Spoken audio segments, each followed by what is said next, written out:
Welcome to the Dave Palmer Show. Hi, welcome back to the Dave Palmer Show. And with me, I have a founder of Strategic Leaders Academy who works with leaders who want to apply insights from history and military operations to transform their business or businesses. He's also the author of Zero Sum Victory, What We're Getting Wrong About War, and also Leadership, The Warrior's Art. Christopher Kolenda, welcome to the Dave Palmer Show. Thanks, Dave. It's delightful to be here. Great to have you here, Christopher. Guess great to have you here as well, or Chris, whichever. Yeah, Chris is good. Yeah, Chris is good. Okay, excellent. I've never been in the military. I've been in the fire service, so I can probably take some interesting stuff in terms of what you're talking about. Obviously, I've now sort of flipped into doing podcasting and a bit of sort of coaching and stuff like that. But more along the lines of my own. Experience, but obviously you've had some serious experience being in Afghanistan and things like that. So the question is, what can military conflict teach us about business leadership? Well, I'd say three things. The first one is buyer beware. So there are the contexts are very different, of course, and so people can get into some trouble drawing the lines too straight between the two. And so you'll see a lot of books by former special operations forces people about building great teams. And there's no question they have a lot of great insights. It's a little bit easier in the special operations forces who have this huge, very detailed selection process, so that everybody who comes through that pipeline are exactly the kinds of A+ employees that you want for those kinds of missions. Yeah. Most businesses don't have that luxury. So you are dealing with how to create a great team out of A, B, and C level players, and what to do about the D and F level players. Right. So that's a bit different. So that's the first one is just caution on that. The second is that the nice thing about learning from history and learning from military history or political history is they're really detailed written records. So we have a pretty good idea of what went on. It's much more difficult to whitewash of course, the history than it is to whitewash business cases. So you read like Good to Great, and all those businesses in Good to Great are no longer so great. You can look at the U.S. Battle of Gettysburg, for instance, and we've got really good records of actually what went on there. And we know, for instance, that Joshua Chamberlain, who was one of the colonels in that battle, was given 120 deserters on the eve of the battle. He was handed these group of deserters and says, do what you want with them. You can shoot them, but you got to guard them. And he's like, all right, I only got 300 people, and guarding 120 is going to be really hard. And oh, by the way, we got this big Confederate army coming down our throats. So, and Joshua Chamberlain's put on the extreme left wing of the Union forces. So if his unit is defeated, then everything just sort of rolls up. It's like dominoes just start to fall in Union position. And what Chamberlain was able to do was gain buy-in. He gained the buy-in from those deserters, and 117 of them picked up muskets and stood their ground. Had he not done that, the battle would have gone very differently. And the way he gained buy-in was the way that gain buy-in with any group of people. You provide some clarity about the common good. You talk to people about their self-interest, why they're better off, and accountability. And that's exactly what he did. So we can learn a lot of the practical lessons, because at the end of the day, in the military and business, you're dealing with people. Oh, absolutely. And then the third is the importance of, combination of learning, coaching, and application is how leaders grow. You've got to learn new stuff, and then you've got to have the right coaching to help you implement it the right way. And then you've got to actually be in the arena. You've got to practice. You can't just simply get better at leadership by reading a book. Nobody ever learned how to ride a bike solely in a workshop. Yeah, so right. You've got to be out there in the arena doing it. You certainly don't read a book and suddenly jump on a bike first time and ride it. Exactly. Or drive a car even, happen. Or drive a car even, so your mind might be right in terms of what you want to do, but you still got a lot to learn, and it's practical as well, isn't it? It's the trial and error and everything else. So yeah, exactly. And I work with leaders who want to get even better, and every part of that is vital. Even better, I work with leaders who are already good. Yeah. And ones that recognize that to get even better, coaching and mentors, trusted advisors are vitally important, because we don't see everything. Even the image, the reflection we see in the mirror is only part of us. And so those mentors and trusted advisors will help us learn new things, build our capacity, and hold us accountable for implementation. And so that's how leaders get better. Yeah, great, fantastic. Well, obviously, going on from the question that I first asked you about what was I going to say? What can military conflict teach us about business leadership? You as a leader, you was a colonel actually, and you was out in Afghanistan. So tell us about that experience and how that can teach us about business leadership, because obviously you're teaching that now, but you've got experiential to apply to that, haven't you? Yeah, sure. I appreciate you asking about it. I led a group of task force about 800 paratroopers in eastern Afghanistan, and one of the deadliest parts of that country, right, in the summer of 2007. And we had a 15-month deployment. So it was a lot of people long tour, 6-month deployments. It's like 2.5 times longer. It was a long time. And so we got to go through 2 of what they call fighting seasons in Afghanistan. So we actually got to have some comparison between what violence looked like in the summer of 2007 and what violence looked like in the summer of 2008. It was one of those rare instances where you had that comparative data. And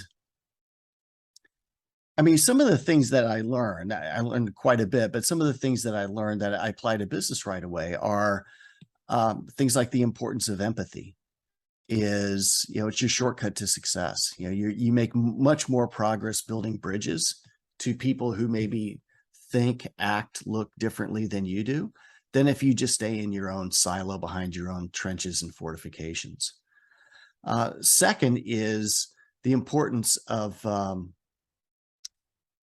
letting go of your biases, really examining your assumptions and biases. One of the things that we faced in the summer of 2007, we thought that, well, these were all about terrorists coming from Pakistan to attack us and mess with the people, et cetera. And we believed that for about the first 60 days. And then the data just became overwhelming that, wait a minute, there's something else happening here. Right. And in fact, 95% of the people that we thought we were trying to help were actually trying to kill us. And and so doing the same things over and over again and expecting better results was just simply not going to work. So we had to revisit those assumptions, and instead of running around with the hair on fire chasing insurgents through the mountains, we began focusing on building relationships. And it made all the difference. A big insurgent group stopped fighting and switched sides. And I think it was the only time it happened in the 20-year history of the war. And then the third that we learned is and it's related, is you got to avoid breathing your own exhaust, or freebasing your own gunpowder, and be willing to listen to seek feedback from trusted sources, and keep an open mind and learn and adapt. So the things that I knew thought I knew at the 6-month point in time in Afghanistan, at the 12-month point, I was like, how could I have been so dumb 6 months ago?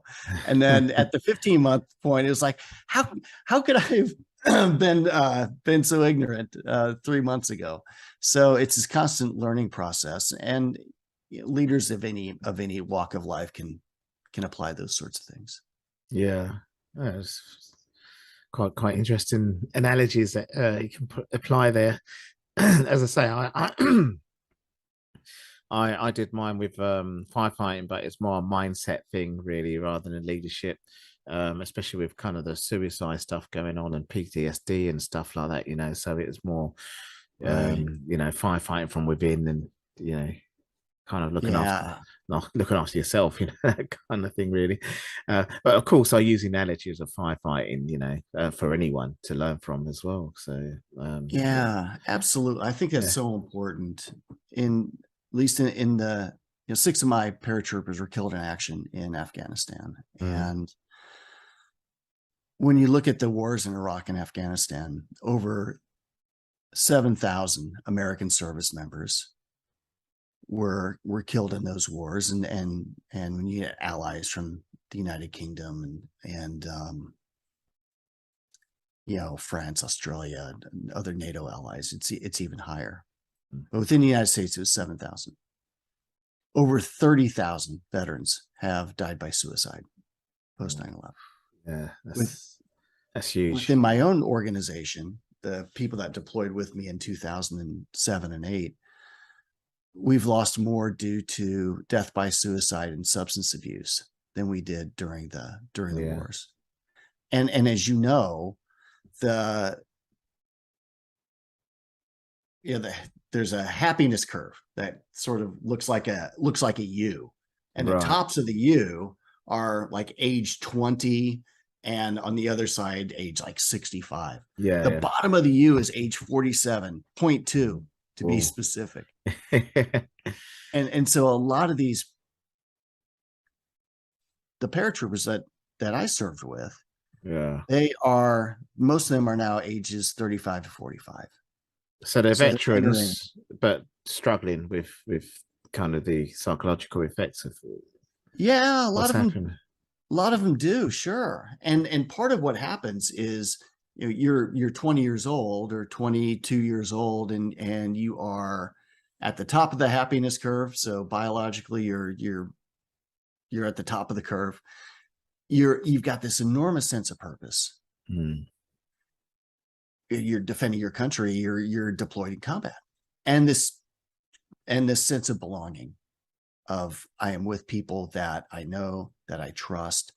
They've got my back, I've got their back. And then you've got all the support that you need to be successful. And so you go through that experience. And it's why a lot of veterans will look back on those days, and I'm sure a lot of firefighters look back on their days in some of the most difficult situations and say, those were among the happiest days of my life. Yeah, they do, And then they leave that, and you get disconnected from that purpose and that belonging. And suddenly you think, nobody gets me. Nobody really understands me. Nobody's got my back out here. Nobody really knows how to help me. So some people find a new sense of purpose right away. And they're ready to soar to new heights. For others, it's a bit more pronounced, and they go into what's commonly known as midlife crisis. And then for some, it's really steep.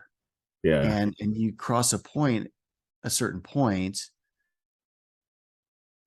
where you get into depression, self-harm, substance abuse, and death by suicide. And I think there's some real parallels between what how you're helping people, firefighters, and what I'm trying to do with a nonprofit that I've just started called the Saber 6 Foundation, which is designed to help my unit's 800 veterans. achieve their dreams. Yeah. Yeah. No, that's just quite a huge area. You know, people didn't really take much notice of it, you know, sort of 10, 20 years ago, but now there's, you know, waking up to it. And also with the first responders as well, that wasn't addressed much, you know, they didn't really think it could happen, but now they're really looking into that.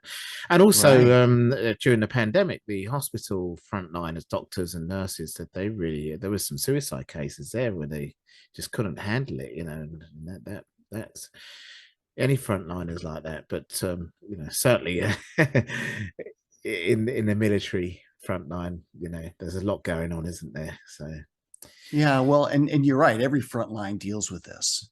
And we still know so little about death by suicide, you know, what brings people to that point. I think at least for the folks, you know, in my unit, and I mentioned I'm doing this 1,700-mile bicycle ride to visit the graves of these paratroopers, the 6 that we lost in combat, and raise funds for the Saber 6 Foundation. And it's, and I want to honor the dead, and I want to serve the living. And part of that is helping people who found new purpose soar to new heights. And part of that is going to be helping those people that are in this sort of midlife crisis bounce back stronger. Yeah. And part of it is going to be about helping people who have had that very steep curve reforge their lives. You know, I've got one person from the unit who he was wounded in a big battle, wound up rejoining us despite his wounds, wound up rejoining us in the last probably 3 or 4 months of the deployment. Could have stayed home, but he didn't. He wanted to get back. And he now just sits in his apartment and drinks all day. You know, another person is one of the best non-commissioned officers in the unit, probably top 1 or 2%. And he now lives in a dumpster outside of a city library in Northern California as a meth addict. So you know, what frontline people go through, not only what they're going through, but then afterwards. Yeah, I know. You know, when you lose that purpose and belonging, I think we really need to drill down on that. Yeah, absolutely. Well, let's get back on track with what you're doing now. And as I say, we'll get back to the question of what military conflict can teach us about business leadership. Let's bring it up to date with what's going on in Ukraine, and obviously there's been other wars. It's recent wars, you know, after Afghanistan, but obviously the one in Ukraine's probably apart from Syria and you know, is probably the biggest thing that's been going on since, as I say, Afghanistan and Iraq, when they, you know, Bush announced the war on terror, you know, kind of thing. So what can we learn from, you know, how can that teach us about business leadership, what's going on there now as it's actually contemporary issues? Yeah, well, I talk both about the Afghanistan meltdown, the business lessons we can learn from that, as well as Ukraine. So for Afghanistan, we're about 1 year from the collapse of the Afghan government.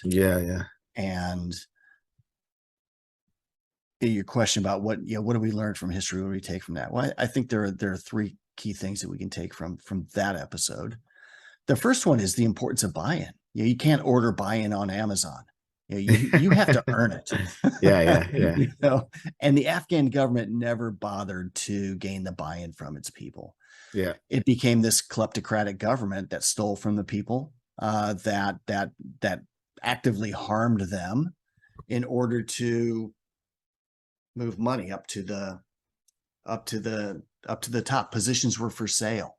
So if you wanted to be a police chief, you might spend a couple million US dollars to be a police chief, and you were expected that you could use the position to make that money back. And that came on the backs of the people. That kind of behavior drove people into the arms of the Taliban, to the extent to which that enough Afghans in the summer of 2021 voted with their feet preferring the Taliban as the lesser of two evils to the Afghan government. I mean, just wrap your head around that for a minute. Staggering. Second, the second lesson I think we can learn is that we, the United States and the Afghan government, got complacent. Complacency is doing the same things over and over again and expecting the same results. Because when you're doing that, you're just satisfied with the status quo, but your adversary or your competitor is innovating, then you're going to fall further and further behind. So we in the Afghan government just kept doing the same things over and over again while the Taliban were innovating. They were innovating militarily, politically, diplomatically, and the result was, by summer of 2021, the Afghans again were voting with their feet to in favor of the Taliban. And then number three is put somebody in charge and give them the resources and the authority to be successful, and then hold them accountable for results. Within the United States, at least, we don't have anybody in charge of our wars. At least nobody below the president of the United States. And we deploy to these places like Afghanistan in bureaucratic silos. So you've got the general on the ground, you've got the ambassador, you've got the intel agencies, you've got the development people, and they all work for somebody in Washington, D.C. There's nobody functionally in charge setting priorities on the ground. And so the problems, the big risks are falling through the cracks between these silos. When you look at the chaotic evacuation, the Department of Defense had its plan: get the soldiers out as quickly as possible because that was safety. State Department had its plan: slow roll the evacuation, go slow so you didn't incite panic. And of course, everything fell through the cracks. Well, that's what happened. Right. It was almost like a stampede, wasn't it, really? Well, probably worse than that, actually. Well, it was staggering. Some of my interpreters were involved in all that, and I was very thankful to have been able to get a lot of them out. But that's exhibit A of this silo problem, where everything just fell through the cracks. And had you had somebody who is in charge overall with the mission of, we need to get Americans withdrawn, and we also need to get our, the people we made promises to, American citizens, Afghan American, or American citizens who are Afghans nationals, and also special immigrant visa holders, people who are interpreters that worked in our, embassies, not our outposts. Had somebody been in charge overall of doing that, it would have been, it might not have been really clean and orderly, wouldn't have been perfect, but it would have been much better. So as I say, bringing that to contemporary issues, I mean, what do you think in terms of the Ukraine situation, and obviously with China now trying to get in the mix there with their almost it's almost like a copycat, well, not a copycat thing. I mean, they're probably slightly bigger in terms of if anything happened with them. So there's two thorny problems. When I look at Ukraine, one of the first things that comes to mind is the importance of leaders as exemplars. Right. Where, as you know from your background, I mean, leaders need to exemplify, need to model the behavior that they expect of their subordinates, of their employees. Lead by example, that kind of thing. Right, leading by example. I mean, back in ancient war, the leaders were always at the right front of the formation. And it was because when you had the shield wall, the only person who wasn't protected by somebody else's shield was the person on the right front. You were the most vulnerable person in the formation, and you were setting the example, saying, if I could stand my ground, so can you. When in the Napoleonic Wars, the U.S. Civil War, you see a lot of leaders on horseback. In London, you see plenty of leaders on horseback. And the reason why leaders back then rode on horseback wasn't because they were lazy or privileged. Part of it was because they could see a little bit better. But most importantly, everybody's shooting at them. They're the most vulnerable person on the battlefield. And they're saying, if I can stand my ground and do my job, so can everybody else. Yeah. The contrast in that exemplar between Afghan President Ashraf Ghani and the Ukrainian President Zelensky couldn't have been more stark. Afghan senior officials just seem to take the money and run, steal off in the middle of the night. Yeah. And when Zelensky was offered a ride out of Kiev, he said, No, I don't want to ride. Yeah. I want more ammo. You know, and he yeah. really rallied the Ukrainian people to fight. So him being the exemplar, I think, is a really powerful insight for leaders. And second, when you look at Putin, weak people tend to surround themselves with weak people, right? Whereas strong, confident people tend to surround themselves with other strong, confident people. Putin has surrounded himself with sycophants and lackeys, and they told him exactly what he wanted to hear. He spent a lot of time breathing his own exhaust. Nobody's letting in the fresh air. And so he believed that this invasion of Ukraine was going to be a cakewalk, and suddenly that Ukraine is going to be absorbed into Russia. It was not unlike what the United States said to themselves in 2003 that Iraq would be a cakewalk. And so the Russian offensives, I mean, they've gained about 20% of the territory in Ukraine. Their offensives have stalled. They're running out of supplies and people, because Putin hasn't wanted to call a draft. And now Ukrainians are planning counterattacks. So this summer is going to be very interesting. Yeah. And when you look at China, there's a lot of perceived strength there, and China is of course very strong, very belligerent power under Xi Jinping. When they promised Hong Kong that you could have two systems in one country, Hong Kong essentially be self-governing, and then they pulled the plug on that. It probably put a significant reduction in the willingness of anybody in Taiwan to accept the same promises. So what we say as leaders, people don't care what we say, they care what we do. Yeah. So they're focused not on what they hear, what they read, but what they see. And I think Taiwan's going to be even more difficult to absorb into the mainland because of what the Xi Jinping's government did with Hong Kong. Yeah, that's I think that's an even more trickier issue that will be going on, really.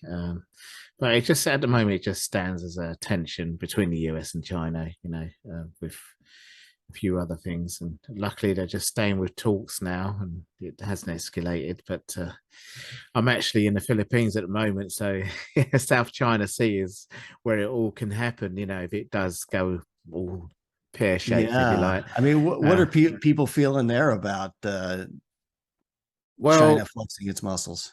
Yeah, the president, they've got a new president in the Philippines. So I was living here for a while, and then I went back to the UK, and I'm just come here for a couple of months. I'm going back to the UK. When I was here, the president that was outgoing, he was there for six years, so he was outgoing in June.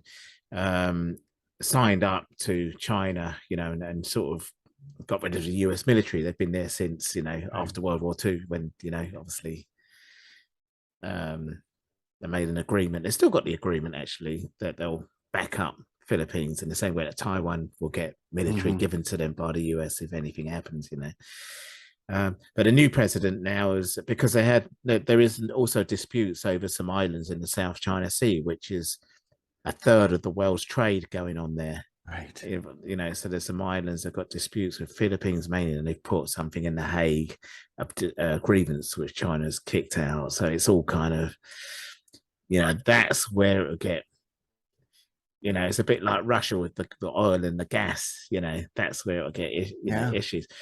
With Taiwan, they sell most of the world's, you know, silicon chips and things like that. That's where it's all manufactured. So that'll be a bit like Ukraine with the wheat and the food and things like that. You know, it's like there's a food shortage around the world and things like that, you know, so or food crisis, I should say, as well as the oil crisis and the now economic, you know. But so basically, to answer your question, the Filipinos never really liked the idea of actually, you know, being signed up with China and being sided with them, and but the new president has said no.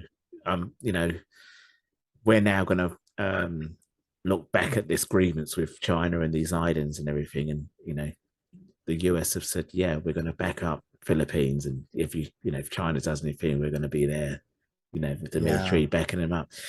And this has all happened this year, you know, sort of July. I think all these statements have been made. Yeah, it's just, there's so much tension. Then you had the U.S.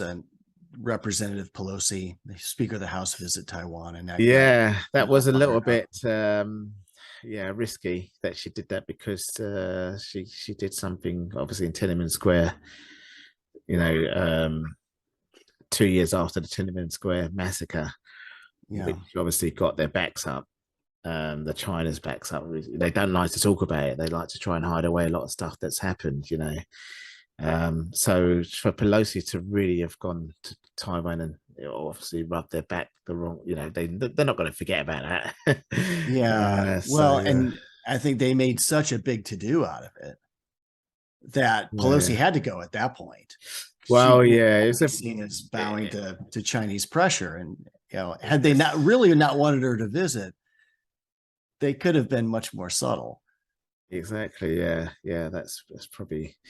But anyway, we'll see what happens. But yeah, that's what that was all about with Pelosi. It's you know, it was a kind of like, well, we remember you from Tiananmen Square when, you know, you kind of put some protests up, you know, at the square. I think it's 1991. You know, and they really got China really got upset with her about that, really. So it kind of repeated that when she went to Taiwan, at this time as a more powerful person, you know, third in line for president, you know. So so I think China kind of wanted to make a point, really. So but it's another, I think, getting back to the, you know, what are the leadership implications? I mean, clear, candid communication is vital. Preventing misunderstandings that could escalate into conflict. And that's right. You know, it doesn't matter if you're dealing with your employees or somebody in a different division. I mean, clear, candid communication. And I encourage leaders to use so that. Yeah. You do this, or we're going to do this so that we get these results and outcomes. Yeah. And just adding those two words, so that, and the reason why is transformative in terms of the clarity of the communication and preventing misunderstandings and people going off in the wrong direction. Yeah, well, perhaps you could have a word with Pelosi yourself. get her not to do that ever again, maybe. But anyway, Chris, we'll have to round up soon. And I'd like to just see if we can get the guests to find out where they can find out more about your books. Obviously, we could have spoken about that, but there's always another time we can do that. And where they can find out more about the work you're doing. Yeah, so my book, Zero Sum Victory: What We're Getting Wrong About War, I just found out it won a National Book Award, so I was really excited about that. Looks at why big U.S. interventions continue turning into these sort of debacles and fiascos. So that, and then Leadership: The Warrior's Art, also award-winning book, has been, you know, they're available anywhere great books are available. In terms of getting a hold of me, you know, my website's the easiest way. It's strategicleadersacademy.com. And And then if you want to find out about the 1,700-mile bicycle ride I'm doing to visit the graves of the 6 troopers who were killed in action in Afghanistan, and from my unit. Yep. And then you look at how the Sabre 6 Foundation is supporting our units, veterans and their families. Then you can go to honorride.us. So that's HTTPS or www.honorride.us, not .com, but .us. And you can find out a bit more about that. The Honor Ride starts a month from tomorrow. So I've been getting fit. Had a cycling coach, put my money where my mouth is. Got a cycling coach, put me through my paces. Been training for about 16 months now, 15 months. And so I got 1 month, and then it's showtime. All right. Well, I wish you the best with that. Well, Chris, thanks a lot for coming on the show and really sharing your expertise. And I really enjoyed the conversation with you today. So thanks a lot. Likewise, I appreciate you having me on your program, Dave. It's been a delight. That's all for this episode. Thanks for listening, and remember, if you want to support what we do, then share, subscribe, and leave a review over on Apple Podcasts, or head over to my website, davepalmer.com, and click on Rate Show. Well, that's all for now, but I'll see you in the next episode of The Dave Palmer Show. Follow us on Facebook, Twitter, and Instagram.